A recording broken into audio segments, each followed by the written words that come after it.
Okay, so what are we going to speak about today, guys? That's a good question. It's a good question. You'd think I would be the person to know, seeing as I'm the one recording the video.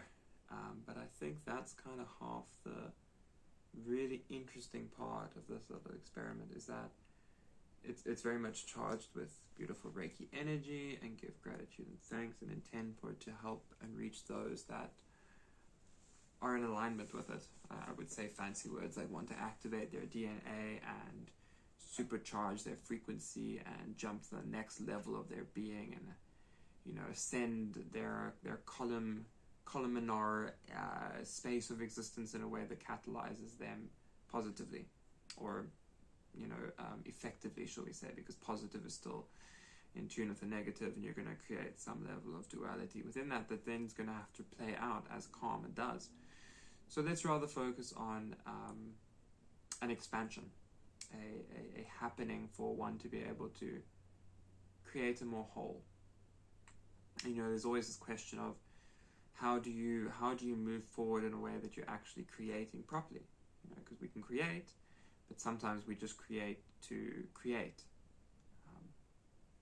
That's where it's one can know all the right things to say, but it depends on how we actually say it at the end of the day.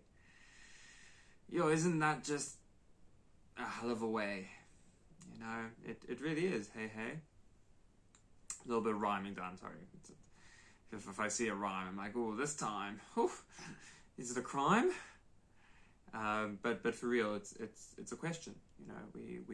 We are the ones that condemn ourselves, and there is in that way also a small little voice somewhere within us, a very subtle one. It's not so gross. We live in quite a gross world, and it can be very overboard in a way, how it is that we actually end up seeing the way that we choose to move with other people as opposed to necessarily moving with ourselves. And both of those are important things.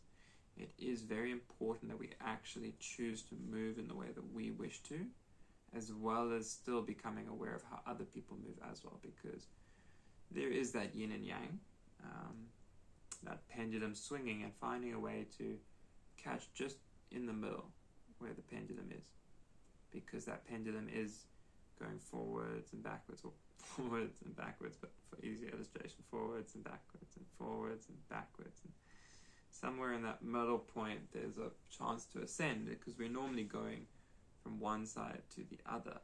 But if we can learn how to actually start catching it just the right time, we can start playing a bit more enjoyably, shall we say.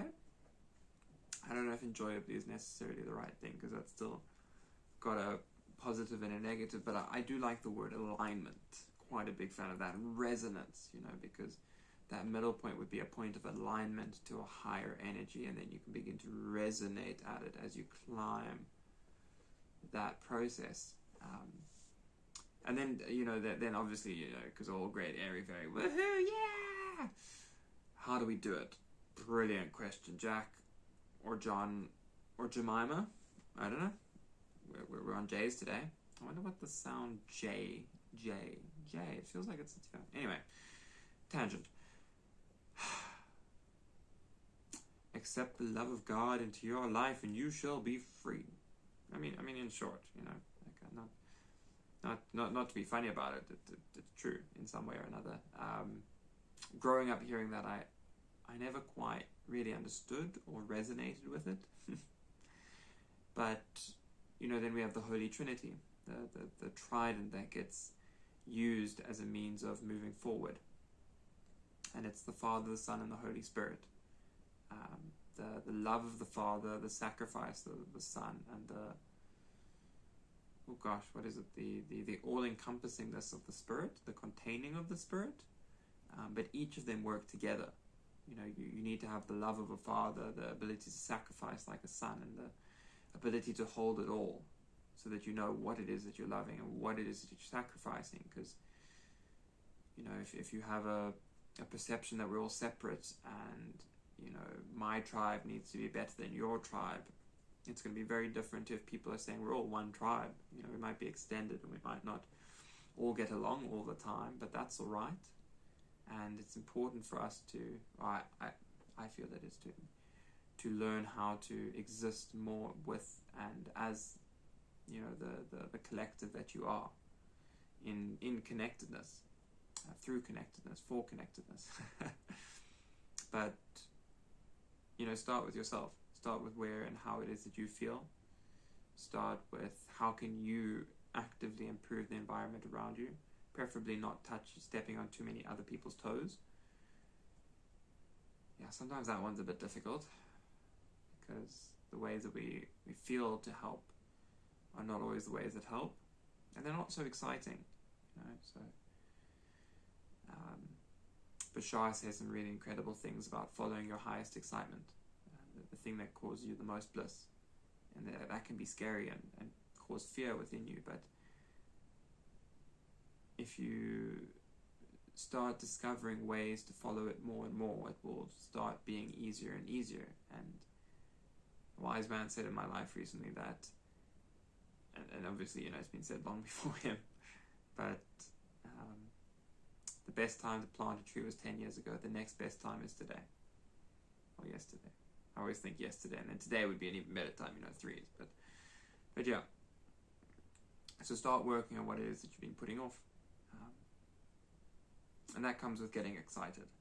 Like sometimes we want to think, oh, gosh, where are all these puzzle pieces? But they're just right here. We're just basically opening space for ourselves to allow them to come through. The journey needs to be one that's a bit more, not arduous, but almost a bit more fruitful through the investment that's required to go upon it. Another way to say that is that we're opening and expanding the frequency network so that there can be more points of entry and the opportunity to